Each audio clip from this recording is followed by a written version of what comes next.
Holy moly, guys. Welcome. We're going to put my headphones on here real quick. Welcome to Saturday. We are going to do a quick recap of the week of what is going on because, dear God, dear freaking God, there's a lot going on right now.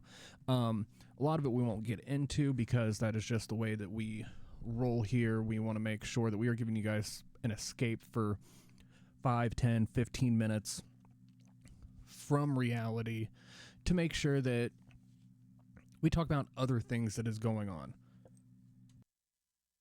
Because, wow. Last night we saw, IU pretty much, I wouldn't even say beat Oregon. They just dominated, beat the ever-living piss out of. It seems 56-22 is the final. They're going to be going to the national championship on the 19th of this month. I want to say they're going to be playing against Miami, which will probably be a very good game. A lot of people are going to be talking about that. Honestly, not going to lie, that was the first quarter of a college football game I've watched in quite a while when I watched the fourth quarter with the lovely misses last night. But they are definitely going. That makes them 25-2 over the last two seasons under this new head coach. So, gotta love that. Props and kudos to them about the excitement there. What else do we have going on here? Okay, so when we go in, there's a lot officially going on that is flooding the airwaves. Okay. But there are some things on here. We're going to open up with this one because I'm still trying to get my head wrapped around the name of this person. What the hell is a Fetty Wap? Who is that? I don't even know who that is, but apparently he just got let go and released from prison. What would that be? Yesterday, the 9th. This article shows from the 9th. His name is Fetty Wap.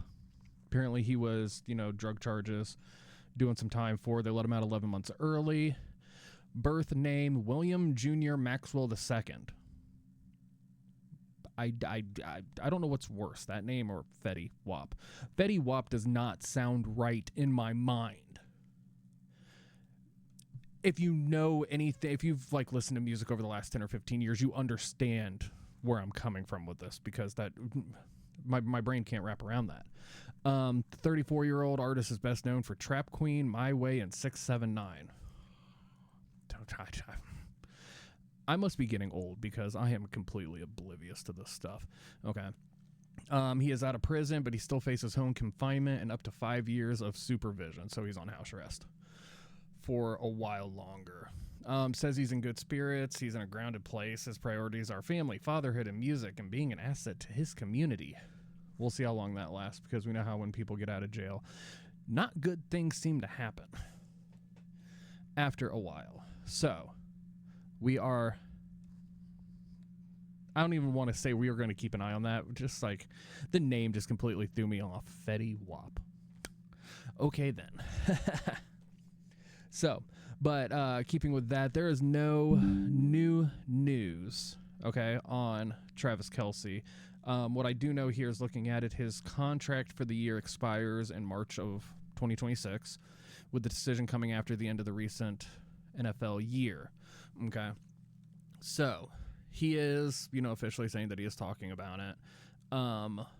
But he's also said that as he talks to everybody, and I assume, Taylor Swift is involved in this too, because they're supposed to be getting married here sooner or later, apparently, I guess, that if he feels like he can play, 18 games, then he's going to stay on for another season. But if he doesn't feel like he can play that type of routine or rhythm, then he's not going to. So that is the update for the week on the Travis Kelce retirement watch. But, the dude's made a name for himself. God love him. Out of everything. So, there's no new news going on with the rescheduling of broccoli, because we got to make sure that we are not getting in trouble with everything that's talked about. But I heard that the other day on one of the videos that I listened to from this content creator. It's like, I'm going to start using that. But the executive order to move broccoli from a Schedule 1 to a Schedule 3 drug under the Controlled Substance Act. Okay. Nothing has come out about that yet, any more than what we've heard. Okay. But they are increasing the medical research of it, take all necessary steps, blah, blah, blah. Again, this is probably going to be 3 or 4 years down the road that we are going to see anything happen. Okay.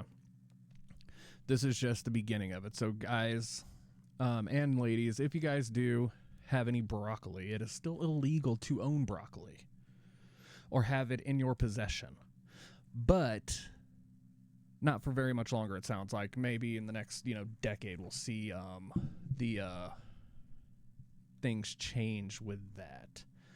One thing that I did notice here, and I was kind of reading through it. I'm going to read through this article because TMZ is the ones that report on some of the most random things.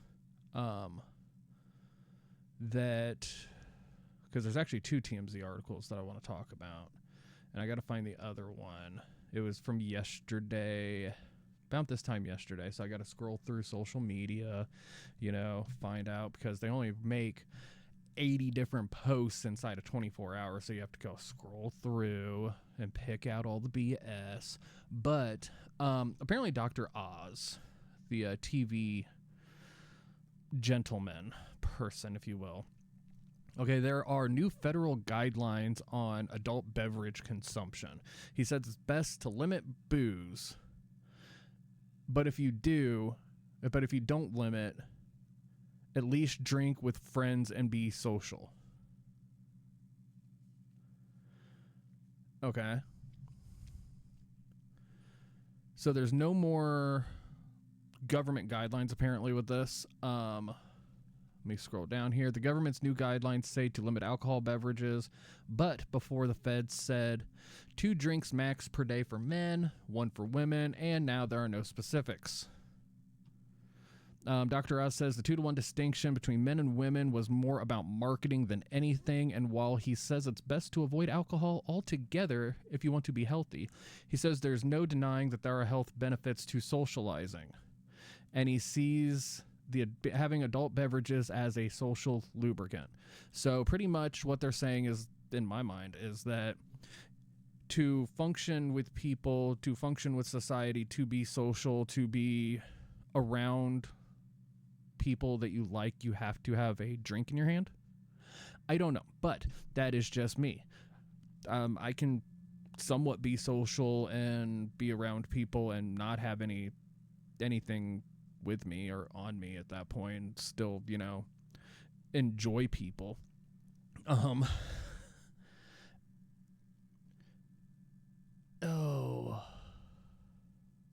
Wait a second here. Okay, so this is the very end of it, so I'm not exactly sure. Of course, Dr. Oz says that doesn't mean that folks should make having an adult beverage as part of their complete breakfast, ... If they're doing that, he thinks they should be going to meetings like the ones he says RFK Jr. attends daily. So is he saying that RFK Jr. is a recovering alcoholic? That he has to go to AA meetings? It's just a comedy laughing joke now with all of this. And we're not even really getting into the politics of it. It's just, this is what they're saying about new guidelines. But in my almost 37-year-old mind, that's what comes to my mind when they say that he should be going to meetings like the ones that RFK goes to daily. I don't know. People are just freaking weird when it comes to this. Never trust what a TV star says. That's what I'm going to leave that as. Never trust what a TV star says. Let's see what else is going on here. Let me see if I can actually find this. I bet you TMZ took it down. Nope, there it is. Okay, so TMZ was the first one to report this yesterday. I was talking with the lovely missus about it and doing quick research to get an understanding. People are going to start freaking out over, I don't want to say nothing right now, but people are just going to start like freaking out over this because of everything that's going on. Apparently back in the 70s, during the Cold War, they had what'd they say? Boeing 747s. Okay. And I didn't know about this till yesterday. I thought, and I, love history, I love science, I love all that stuff, and I, like, sweet, I get to learn something new. But the presidential doomsday plane lands in Los Angeles, inciting panic. That's the caption of this. But no, in the 70s, they made 4 planes for a fleet that can pretty much withstand nuclear blast, electromagnetic pulse, to hopefully be any president, being back since it's been from the 70s, any president during this time would have been in it if something hit the fan on the ground. They get into the planes, they go, they fly around while they figure out what's going on. When I was talking to my wife about it, I wonder if these were the types of planes that former President Bush, the younger, got onto, not necessarily Air Force One, they probably just said Air Force One, but they got him onto one of these planes during 9/11. Because we know that President Bush and some of the higher ups were flying around during that time trying to evade, get away from, do whatever, assess, while Cheney, Condoleezza Rice, and everybody was in the war room at the White House down in the basement. Okay. That's kind of what I was thinking about with it, is that he probably could have been on one of these planes, especially if they are to be able to withstand an EMP. Because honestly, guys, we didn't know what the heck was going on at that point in time. Dude, I was 12 during 9/11. And some stuff you just don't forget about it. I mean, I kind of realized now as I'm getting older that when the generations before us, like our parents, were like, I know exactly where I was when JFK died. Kind of see that now, looking back on it, and whatever is going to come next, our kids are going to be able to remember, so on and so forth, especially like with our grandkids and what have. So that's just kind of where it is. But I wanted to, I left that for towards the end, because people are going to panic. It's like, don't freak out right now. They are just probably running drills like they always do. It's just getting talked about now because of other things that are happening in the world at this time. Okay, so that is that.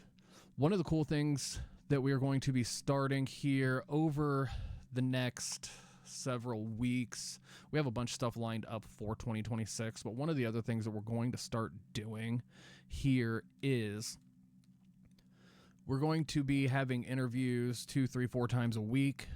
Eventually, we're going to be building up to it. Okay, we're just going to start gathering information as we can, but we're going to be interviewing people throughout the week, entrepreneurs, authors, business owners that are building their reputation, that are building their life right now, because we want to make sure that those voices are heard.